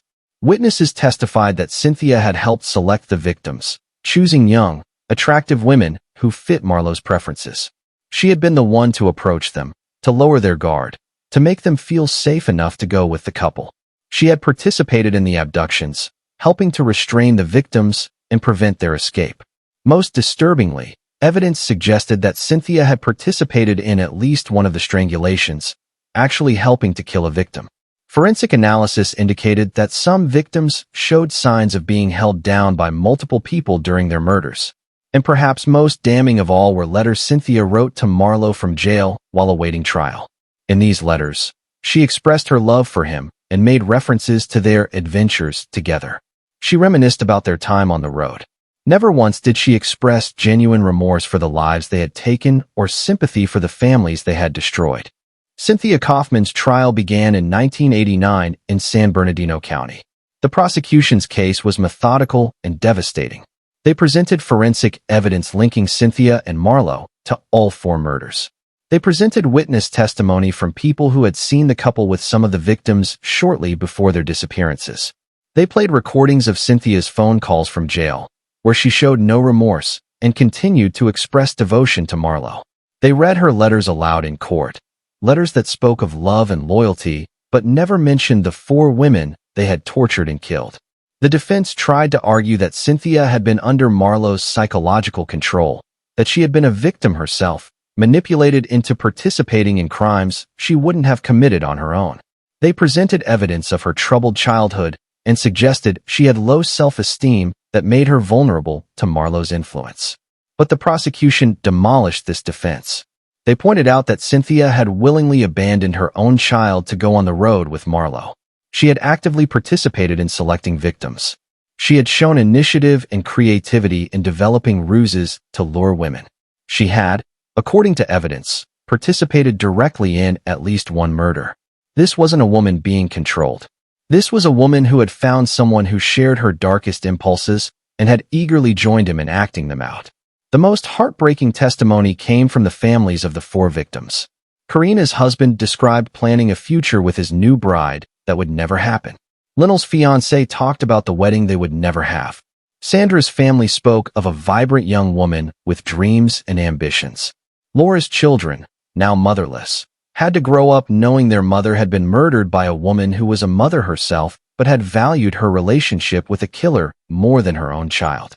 The prosecution showed photos of the 4 victims when they were alive. Karina in her wedding dress, beaming with joy. Lionel at her college graduation, proud and hopeful. Sandra at work, smiling at the camera. Laura with her children, being the mother Cynthia had chosen not to be. Then they showed crime scene photos of what Cynthia and Marlo had done to these women. The contrast was devastating. Beautiful, vibrant young women reduced to bodies in the desert, their lives stolen, their futures erased. The jury heard all of this evidence and saw who Cynthia Kaufman truly was. Not a victim, not someone who had been controlled against her will, but a willing participant in sadistic murders, a woman who had chosen evil over every other option available to her. The verdict came swiftly. Guilty on all counts of first-degree murder with special circumstances, including multiple murders and murder during the commission of a kidnapping and rape. The special circumstances made Cynthia eligible for the death penalty, and during the penalty phase, the prosecution argued forcefully that she deserved it. They pointed out that she had participated in the murder of 4 women. She had shown no remorse. She had continued to express love for her accomplice even after being caught. She represented an ongoing danger to society. The defense argued for life without parole, citing her troubled background and arguing that executing a woman would serve no purpose beyond revenge. But after hearing all the evidence, the jury recommended death. In 1990, Judge Garrett Caulfield of San Bernardino County sentenced Cynthia Lynn Kaufman to death by lethal injection. She became the first woman sentenced to death in California since the death penalty was reinstated in 1977. Cynthia was transported to California's death row at the Central California Women's Facility in Chowchilla, where she would wait for an execution that, in California's slow-moving death penalty system, might never come. James Gregory Marlowe was also tried, convicted, and sentenced to death. Unlike Cynthia, whose execution has been indefinitely postponed due to California's moratorium on executions, Marlowe was actually executed by the state of California on February 25, 1997. He was the first person executed in California in 32 years. Marlowe went to his death maintaining that Cynthia had been an equal partner in the murders, that she had not been a victim of his control but a willing participant. His final words included a statement that Cynthia was just as guilty as he was. Today, Cynthia Kaufman remains on California's death row. She is now 62 years old and has spent more than 3 decades waiting for an execution that may never come. California's death penalty system is effectively frozen, with no executions having occurred since 2006 and Governor Gavin Newsom having imposed a moratorium in 2019. Cynthia has filed numerous appeals over the years, arguing everything from ineffective counsel to claims that she was indeed under Marlowe's control. All of her appeals have been denied. The courts have consistently found that she was a willing participant in the murders and that her conviction and sentence were appropriate. Her son, the child she abandoned to go on a killing spree with Marlowe, is now an adult. He has chosen to stay out of the public eye and has never publicly commented on his mother's crimes. One can only imagine the burden of growing up knowing your mother chose a relationship with a serial killer over raising you, and then participated in murdering 4 women. The families of Karina, Lynell, Sandra, and Laura have had to live with their losses for nearly 40 years now.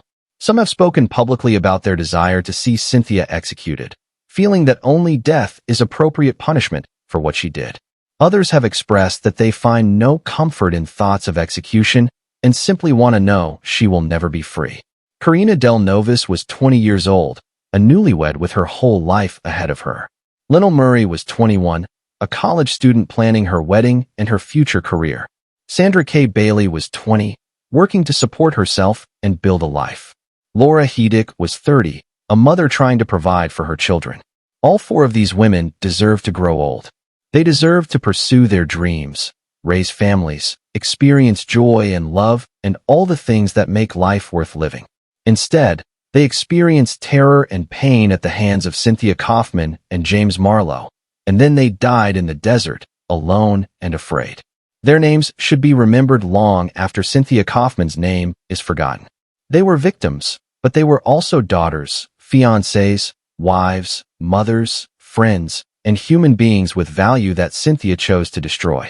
The Cynthia Kaufman case shattered the myth that women aren't capable of the same violence and depravity as men. It proved that gender doesn't determine capacity for evil, and it showed that being a mother doesn't automatically confer empathy or compassion or decency. Cynthia had given birth to a child. She knew what it felt like to create life, and yet she participated in taking the lives of 4 women, one of whom was a mother herself. That level of disconnect, that ability to compartmentalize and dehumanize, is what makes her crimes so particularly chilling. We've reached the end of our journey through the darkest corners of California's criminal history. 10 cases, 10 mothers, 23 victims whose lives were stolen by the women who should have protected them or by a woman who had experienced motherhood but showed no humanity toward other women. Let's remember their names one final time. From Case 1, Susan and Sheila Knorr, tortured and murdered by their mother Theresa. From Case 2, Brandon, Austin, Brigham, and Matthew Eubanks, executed in their beds by their mother Susan. From Case 3, Rochelle, Kaylee, Christina, and Sandi Nieves, burned alive by their mother Sandi. From Case 4, Susana, Vicente, and Deidre Buenrostro, stabbed to death by their mother Dora. From Case 5, Christopher, Carlos, and Michael Caro, drowned in a bathtub by their mother Socorro. From Case 6, Neil Williams and his sons Adam and Ashton, killed for insurance money by wife and mother Manling. From Case 7, Jenny Rojas, tortured to death by her Aunt Veronica, who was supposed to care for her. From Case 8, Sophia, Yasmin, and Xenia Coronado, stabbed by their mother Carol. From Case 9, Irene May, tortured for 18 hours by Kerry Dalton. From Case 10, Karina Novus, Lynell Murray, Sandra Bailey, and Laura Hedick, murdered by Cynthia Kaufman and her boyfriend. 23 names, 23 lives, 23 futures that never happened, 23 families left with holes that can never be filled. These cases force us to confront uncomfortable truths. They show us that evil doesn't always announce itself. It can hide behind a mother's smile, behind a suburban home, behind the facade of normalcy. They teach us that the greatest danger to children isn't always strangers, but sometimes the people closest to them. They also remind us that mental illness, while a factor in some of these cases, is not an excuse for murder. Millions of people struggle with depression, psychosis, and other mental health challenges. The vast majority never harm anyone. These 10 women made choices to inflict pain, choices to take lives, choices that can never be undone. But these cases also show us something else. They show us the dedication of investigators who worked tirelessly to bring these women to justice. They show us the courage of surviving children who testified against their abusers. They show us communities that came together to support victims' families. They show us a justice system that, despite its flaws, eventually held these women accountable. Every single one of these 10 women will spend the rest of their lives in prison. Some are on death row, though executions in California are currently on hold. Others are serving life without the possibility of parole. But all of them share one thing. They will never again walk free. They will never again have the opportunity to harm a child or anyone else. That's not justice, not really. Justice would be those 23 victims alive and well, living the lives they deserved. But it's accountability, and in cases this dark, accountability is the closest we can come to justice. If you found this documentary informative and well-researched, please take a moment to hit that like button. It helps other people who are interested in true crime find this content. Subscribe to Cold Case Time and turn on notifications so you never miss our thoroughly researched documentaries on verified cases. Leave a comment below sharing your thoughts on these cases. Which one affected you the most? What do you think about the intersection of motherhood and these crimes? How do we, as a society, better protect children from those who should protect them? And if you know someone who might be struggling with thoughts of harming their children, please encourage them to seek help immediately. The National Suicide Prevention Lifeline, which also helps with thoughts of harming others, is available 24 hours a day at 1-800-738-255. Local mental health crisis teams, emergency rooms, and law enforcement can all provide immediate intervention. These tragedies didn't have to happen. With proper mental health intervention, support for struggling parents, and communities that watch out for vulnerable children, some of these deaths might have been prevented. We all have a responsibility to protect children, whether they're our own or not. Tonight, take a moment to think about the children in your life. Your own children, your nieces and nephews, your neighbors' kids, the students you teach, the children you pass on the street. Every single one of them deserves to be safe, to be loved, to be protected. And if you see something that concerns you, say something. Make the call to Child Protective Services. Talk to a teacher or counselor. Don't assume someone else will handle it. Because somewhere, right now, there might be a child experiencing abuse who desperately needs someone to notice, someone to care, someone to save them. These 10 cases represent 10 failures to protect children before it was too late. Let's learn from them. Let's do better. Let's make sure that no more children end up on lists like this one. This has been Cold Case Time, bringing you thoroughly researched, verified, true crime cases. I'm your host, and I want to thank you for watching this difficult but important documentary. These stories needed to be told. These victims deserve to be remembered, and these lessons needed to be learned. If you're struggling after watching this content, that's normal. These cases are disturbing because they should be disturbing. Take care of yourself, talk to someone if you need to. And remember that despite these dark cases, the vast majority of parents love their children and would never harm them. Until next time, stay safe, look out for each other, and never forget that behind every true crime case are real people whose lives mattered.